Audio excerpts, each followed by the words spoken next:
qué gusto tenerlas acá. Es un honor que sabemos que estás en México ahorita y pues es un placer poder tener esta conversación con ustedes dos. Y el tema que hoy nos ocupa es el de cuando la enfermedad llega a la familia. Me gustaría saber, Shuli, ¿cuándo te diagnosticaron? ¿A qué edad? Me diagnosticaron a los 27 años, Uh-huh. que era como el principio de mi vida. Era actriz y de pronto ya no podía hacer nada porque cuando me diagnosticaron, bueno, no, ahí me empezó, ahí no me diagnosticaron, Uh-huh. ahí me empezó y me sacó de circulación un rato. Uh-huh. El diagnóstico de hecho fue hasta los 32 años, fíjate, 5 años después me diagnosticaron. Pero a los 27, ¿qué pasó? A los 27 tuve el primer ataque de esclerosis múltiple y me quedé, pues, no paralítica completamente, pero no podía muy bien caminar ni nada, de la barba para abajo. Uh-huh. O sea, las manos así las tenía, los pies, o sea, no podía realmente funcionar. Y para ti, Luchi, ¿recuerdas ese evento, ese momento? ¿Cómo no? Es una pesadilla. Uh-huh. Ahora no, ahora lo pienso y gracias a Dios está como está. Uh-huh. Pero en ese momento sí fue algo que no sabíamos de qué se trata, yo no sabía de qué se trata, entonces fue difícil, fue muy difícil. ¿Alguien más de tu familia que lo viviera? Bueno, era yo, mi hermana, mi hermano que era mucho más chico y mi mamá. Mi papá murió hace muchos años, o sea que... Sí, para entender más o menos cómo fue, por ejemplo, Sí, que recuerdes para tus hijos, alguna cosa que te haya... No fue compartido, empezando porque Shula nos pidió que no se platicara con ellos. Con nadie, con nadie. Sí, esa fue como mi primera reacción, fue no quiero que todo el mundo se entere. Sí.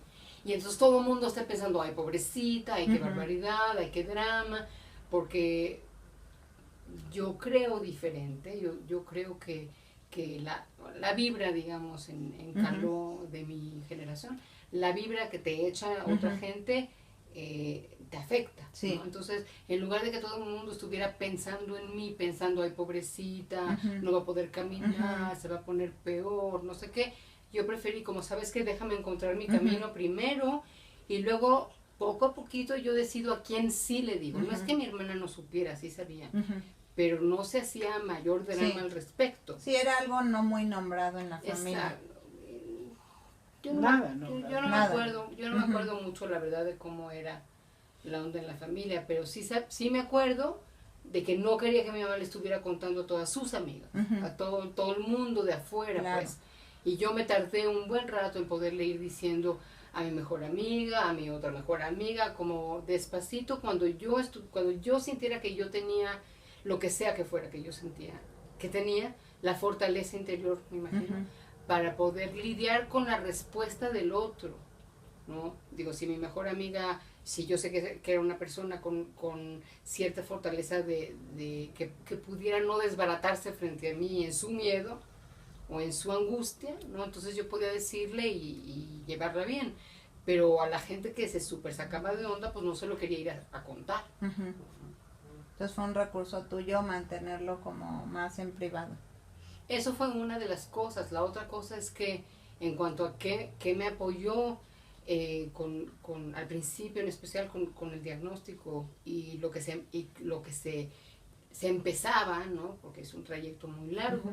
Entonces yo sí, desde entonces ya era una buscadora espiritual y realmente para mí el tener la atención puesta en levantar mi estado de conciencia a un nivel menos material y burdo, ¿no?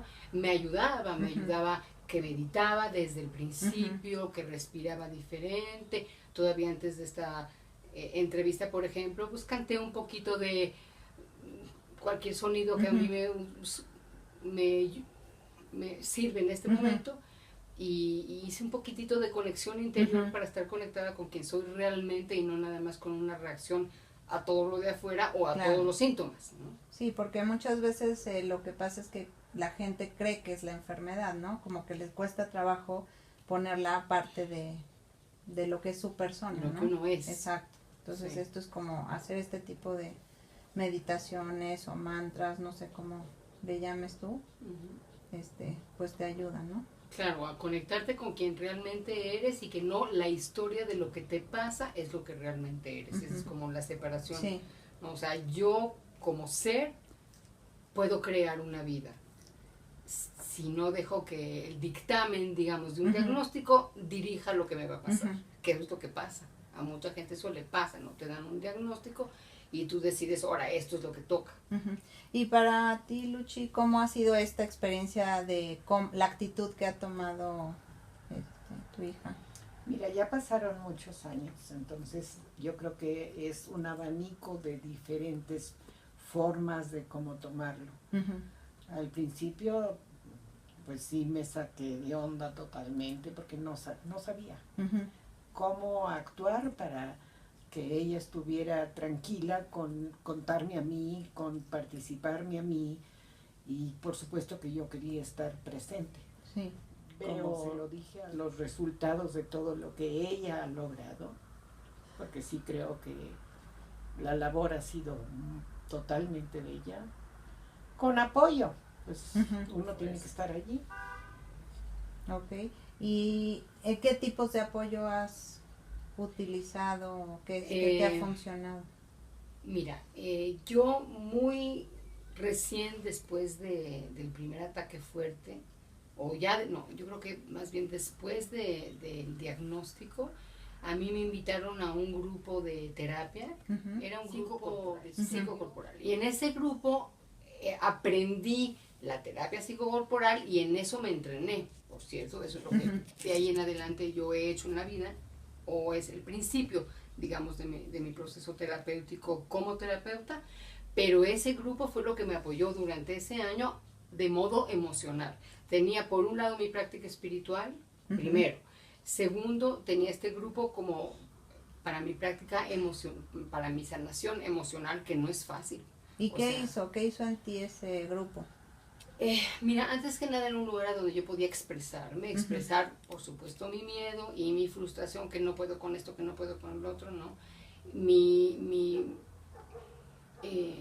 Pues ha de haber sido como una frustración con miedo, lo que era cómo voy a hacer todo lo que estoy sintiendo que voy a tener que hacer, porque era un cambio radical de vida, en el que si bien claro que tenía el apoyo de mi mamá y de mis amigos en el sentido de haz lo que tú quieras, lo que te haga bien, no era fácil, o sea, implicó salirme de la ciudad, implicó cambiar de vida, y cambiar de vida se dice fácil, pero no fue nada fácil. Y en ese, perdón que te interrumpa, en ese grupo, ¿cómo funcionaba el grupo y qué pasaba con los otros integrantes? Mira, era un grupo como es todos los grupos de apoyo, ¿no? O sea, con el hecho de que no era un grupo en el que nada más venías y platicabas lo que te pasaba, porque era un tipo distinto de terapia, pero éramos un grupo grande, eran encerronas de 2 días, todo el fin de semana, de todos los fines de semana durante un año. Entonces, ¿sabes lo que pasa en el grupo? Es que empiezas a conocer y empiezas a apoyarte, y no nada más en ese tipo de terapia, no nada más platicas tu rollo, sino que había muchos ejercicios para provocar en el cuerpo tanto un desahogo como una reacción, como lo que fuera necesario para empezar a desahogar y a expresar. Y bueno, el grupo es muy importante porque es el apoyo, pero también te sirve de reflejo para entender un montón de cosas de lo que te está pasando a ti. Inclusive en reacción a lo que la otra persona está diciendo, ¿no? Que a ti se te sube a la conciencia. Me hice pues, un poquito de todo, cambié mi manera de comer, me hice terapias de todos esos estilos. Entonces, a ver, tú estás incluyendo en tu proceso de sanación varias cosas, terapia de grupo, terapia personal, porque había también terapia personal. ¿Qué tipo de orientación? Pues era lo mismo, era todo psicocorporal. Okay. O sea, ese fue el camino que y después cuando ella empezó con las medicinas alternativas, que algunas fueron verdaderamente muy raras, Julita, muy raras. Que ella te platique de qué estoy hablando. Bueno, yo escribí todo en un libro, porque había que poner eso por escrito, y cuento varias de las cosas que me hice en ese libro. ¿Este libro es reciente? Este libro recién lo escribí, es ¿Sí? Se llama, está nada más en inglés por el momento, se llama, si lo traduzco, ¿Sí? Esperanza más allá de la enfermedad, una guía para vivir bien con la enfermedad crónica. Entonces aquí cuento de entrada muchas de esas experiencias con medicina alternativa, y luego le ayudo a la persona, al lector, a cambiar la manera de pensar para poder crear un cambio también en el cuerpo, porque sí creo que la cosa va del espíritu a la mente, a la emoción y al cuerpo, como ya la manifestación última de todo lo demás primero. O sea, ¿tú crees que la parte de la cognición repercute de manera absoluta en el cuerpo? Yo creo que lo que decimos, si tú dices, no quiero dar ejemplo, en este momento no puedo dar un ejemplo, pero lo que yo vaya a decir, la frase que yo diga al respecto de una situación me puede hacer sentir bien o me puede hacer sentir mal. Perfecto. Y la onda es que somos tan negativos que en general el patrón de conducta es que nos vamos a lo negativo, y entonces eso nos pone peor. Sí. Y Luchi, ¿a ti qué opinas sobre esto que platica Bueno, es muy personal de ella. O sea, tú en cuanto a los pensamientos, ¿qué piensas? O sea, ¿estás de acuerdo? ¿Sus pensamientos? En general, en lo que uno piensa, las actitudes que uno toma. A ti, por ejemplo, ¿cómo te has ido? O sea, ¿tú cómo has lidiado con toda la enfermedad a través del tiempo, en este sentido de los pensamientos? Con respeto es como he lidiado. Respetando. O sea, ella necesita y quiere, y eso es lo que hace. Yo allí estoy para lo que ella necesite. Esté de acuerdo o no esté de acuerdo. Algunas de las cosas que ella se hizo, yo la verdad no estaba de acuerdo, pero ahí estaba. ¿Sí? Entonces, pues así es como estando presente para ayudarle en lo que necesite. No fácil. Qué importante, digo, ¿no? Que hayas tenido este apoyo de tu mamá. Sin duda, no se puede solo. Y entiendo lo que debe de haber sido para ella. Y dime una cosa, además, ¿qué en concreto ha sido para ti en todos estos años? A pesar de que supongo que tienes días difíciles, días buenos, ¿nos puedes contar un poquito? Porque luego las personas también pueden entender que es muy fácil, a pesar de que tú has tenido una buena actitud. Ciertamente ¿qué les puedes mejores decir? Días y peores días, y más que días tengo mejores épocas, rachas y peores rachas, ¿no? Lo que le puedo decir a la gente es, así como uno aprendió a vivir mejor en su vida normal y tuviste que aprender cosas para vivir mejor en tu vida normal, aquí vas a tener que aprender mejor en esta nueva vida, que es tu vida nueva. O sea, si yo entiendo que si en este diagnóstico por lo menos va a ser, si no me voy a curar y esta va a ser mi realidad, yo puedo hacerme cargo de mi realidad de tal manera que no se vuelva un horror, no se vuelva un veredicto de parálisis y de cosas así, ¿no? O sea, tener fe en uno mismo y buscar, porque siempre hay algo, a lo mejor no hay la panacea, no creo que exista. Sin embargo, en el proceso de ir buscando qué hacer, encontrar el yoga, por ejemplo, que te hace bien, porque específicamente ese yoga te hace bien, bueno, pues ya, ese es un pasito en una escalera que es muy larga, ¿no? Pero hay que dar esos pasos, hay que atreverse a dar esos cambios, hay que atreverse a hacer esos cambios importantes en la vida, aprender a pensar de una manera más consciente, ser más consciente de lo que sacas a través de tu boca, ¿no? De lo que dices de las cosas, de cómo te cuentas tu cuento. Yo me puedo estar contando una historia de horror y me va a afectar, y me puedo estar contando una historia completamente diferente, Y no es que sea negación necesariamente, y además la negación, so what, está bien incluso negar que tengo una cosa horrorosa y pensar que la vida va a seguir y va a seguir como se pueda y yo ahí voy a estar haciendo lo mejor que pueda mientras dure, pero pues eso es para quien sea, enfermo o no enfermo. ¿No? Luchi, ¿y tú qué te gustaría decirle a tu hija con respecto a todo lo que ha venido viviendo? ¿Qué te gustaría decirle en este momento? Pues antes que nada, que la respeto. ¿Se lo puedes decir? Profundamente la respeto. Porque para ella, para que así vean. un logro. Me va a hacer llorar. Sí, está bien. Vale. Está ella bien. se está haciendo llorar, no yo. La pregunta. Lo que la quiero, lo que la admiro.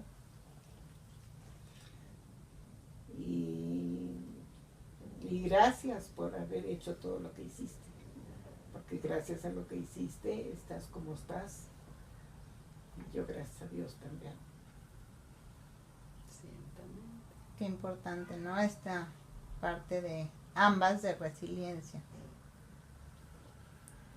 ¿Nos puedes contar un poquito acerca de tu libro? Dices que lo divides en más o menos como en tus memorias. Lo divido así. La primera es chiquito, son 11 capítulos nomás. La primera parte de cada capítulo te cuento una viñeta de lo que me pasó, que fui al doctor ese día y me hicieron esto y esto, que fui a esta otra terapia rarísima y me hicieron esto y esto y esto. Rarísimas, hubo unas de veras rarísimas. Tengo unos implantes de cerebro, de hipófisis de cerdo, aquí bajo el brazo, cuento todo eso. Te cuento una historia, o sea, primero está muy entretenido porque vas a oír una historia loca de búsqueda de sanación. Después de eso, por supuesto, lo que hago es tirarte un rollo de lo que yo creo en cuanto a lo que implica la sanación y lo que es el pensamiento, también cuerpo-mente, ¿no? Cómo puedes desarrollarlo. Y luego la tercera parte, o la segunda parte de hecho, pero más o menos, se llama Tips para ayudarte a ti mismo. Y entonces ahí son de veras listas de diferentes acercamientos y modalidades terapéuticas para ayudarte a ti mismo. No necesitas a un terapeuta, sino para que tú solito vayas haciendo ABC, ¿no? Despacito, cosa por cosa, lo que te lata, porque no todo es para todos. Y te doy un montón de cosas que para ti te han funcionado. Que me han funcionado a mí y que le han funcionado a mis pacientes que he apoyado durante muchísimos años también. Tengo 33 años haciendo terapia, o sea que como 30, ¿no? Y ¿Cómo le llamas al enfoque que tú haces? ¿Ecléctico? En este momento yo le llamo a lo que yo hago teracoaching, porque es terapia, terapia de todos los estilos de la terapia, o de muchos de ellos, de modalidades, y por otro lado soy coach y soy coach médico, entonces hago una amalgama de esas dos palabras, ¿no? Y me llamo teracoach. ¿Y qué es esta parte médica que haces? El coaching se puso de moda, ¿no? El coaching en este momento tiene que ver con qué pasos das para seguir adelante en tu vida con la meta que tengas. Si vas a hacer un business, pues para que vaya a hacer business, ¿no? El coaching médico es cómo tomar las riendas de mi vida en paralela al tratamiento médico que hagas. O sea, yo no tengo que meterme con el tratamiento médico, pero a través de un coaching que está basado, ese modelo de coaching está muy basado en lo que es la neurolingüística, que es cómo hablo, cómo pienso, cómo la perspectiva que uso con respecto a lo que me está pasando, ciertas modalidades y acercamientos de la neurolingüística para ir caminando tu camino que tú vas decidiendo y tú lo vas construyendo también, paralelo a la enfermedad. ¿No? Eso es lo que es el coaching médico, que es una modalidad muy nueva, por cierto, de una mujer en Israel. Sí. Pues no sé si tengan alguna otra cosa que les gustaría agregar, importante o... Yo quisiera que la gente supiera que de acá va a salir un curso en donde voy a... ¿En línea o...? En línea. Un curso en línea, claro que si me invitan a algún lado lo hago en el lado específico físicamente, pero va a estar en línea también, precisamente para llevar a una persona como me llevaron a mí durante un año, digamos, en lugar de 12 meses serán 12 sesiones de X horas, no sé, a través de un proceso terapéutico de aprendizaje de cómo lidiar con tu enfermedad crónica, la que sea, no esclerosis múltiple, sino la que sea, que te duelen los dedos, las articulaciones, pues eso. Perfecto. Pues muchísimas gracias, un gusto que nos hayan concedido esta entrevista. Y gracias por venir a entrevistarnos. Yo sí quiero decirle a la gente que hay esperanza, siempre hay esperanza, es lo que uno no puede